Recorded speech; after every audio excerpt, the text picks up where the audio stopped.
Hi guys, it's Rips here for GoodGamery.com. Now, I got some great reviews of the last video that I made which showed you how to take great photos, professional level photos. And I have a lot of friends who have been taking their own photos since then using the techniques that I've shown. And you can go back and, in fact, I'd suggest you go back and watch that video if you haven't seen it yet. Um, they're showing me these photos though, and they're just not quite there. They're they're good photos. They're even great photos, but they don't have that certain très boutique look about them. They don't make me speak French.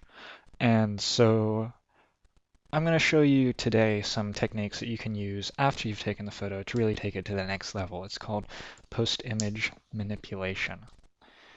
And I'm just going to be working with this photo that I took in the last video, and I'm going to right click on the file, I'm going to say open with and paint. This is there are many image manipulation programs out there. This is one of the simpler ones. It's really ground level, and I'd suggest starting with it. Honestly, there are more tools here than you need.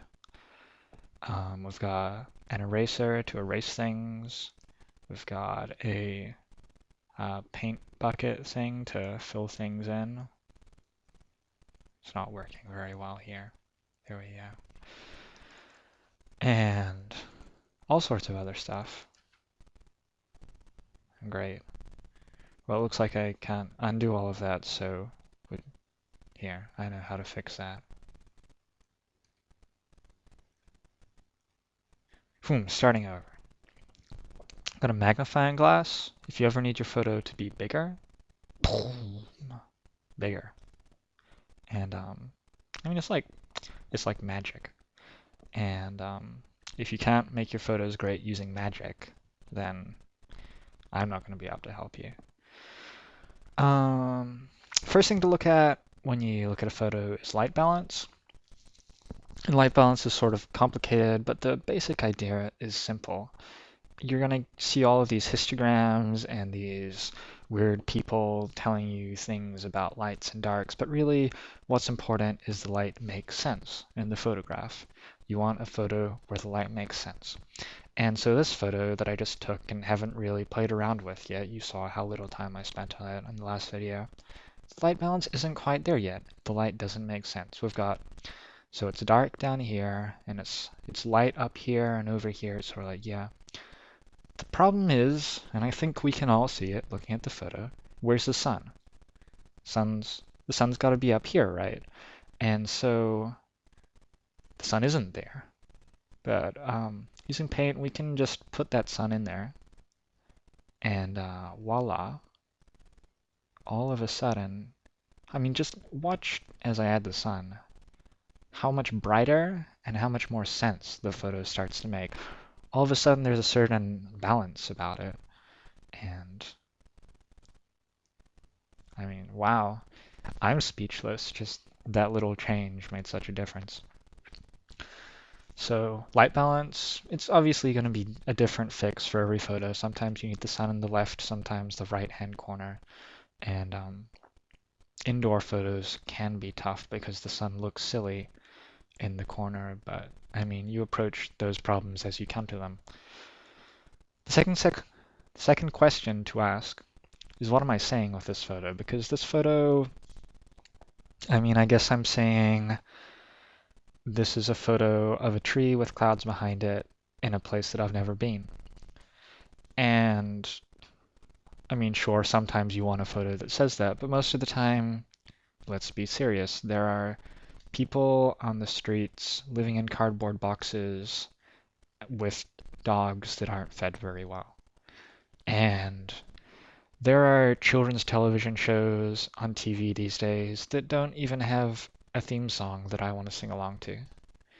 And so this is a world where most of the time you really need a photo with little more impact than just, this is a beautiful place I've never been to. So, I mean, that's usually simple enough. There are a lot of ways you can go about it. This is one of the easiest, probably. You just put that black person in there and you get a white person. And all of a sudden, this is a photograph saying, this is a beautiful place that I've never been to. And there's harmony there. There's harmony in this beautiful place that I've never, and I want to go there, is what this photograph now says. And, you know, just not to discriminate, we can put a red person in there too. And you can go to town with this, green people. I mean, all of the colors available to you are up here, I guess. If you're a person of a color other than this, then you're in trouble. Next question to ask. I think we all did this in grade school, right? What, when, who, why, where, and how. And the question that comes up next in photography is when.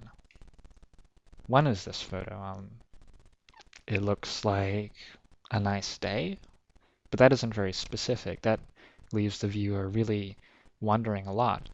And so, I mean, that's pretty easily solved. This photo is at Christmas. And all of a sudden, we've gone from having a pretty good photo. The light didn't make much sense and it didn't say much, but it was a pretty photo. We've gone from that to a beautifully balanced photo about harmony and Christmas. And the last thing I think that's missing is fun. And fun is always hard to get in your photos. I mean, you want people to smile when they look at them. And people smile when there's fun. It's hard to draw fun, but if you use these shape tools, you can make a pretty sweet road sign. And just grab that pencil and actually putting fun in the photograph is an advanced technique, but it's not too hard to draw an arrow to where fun is, and that's almost as good. So, I mean, this is obviously just the surface level look at image manipulation, but I think we've gone through a good amount. We've gone through image balance, really making a statement with your photos, making sure that the photos make sense in a seasonal fashion, that there's a time of year that you can use this photo for something, and making sure that the photos have fun. And those are probably the 4 key concepts that I want a beginner to be thinking about when editing a photo. So yeah, I mean, it's looking great. I'd say we've taken an 80th percentile photo and made it about 99th, maybe a little higher. And yeah, I mean, you can't do much better than that. This has been Joe and Rips for GoodGamer.com. Good luck, guys.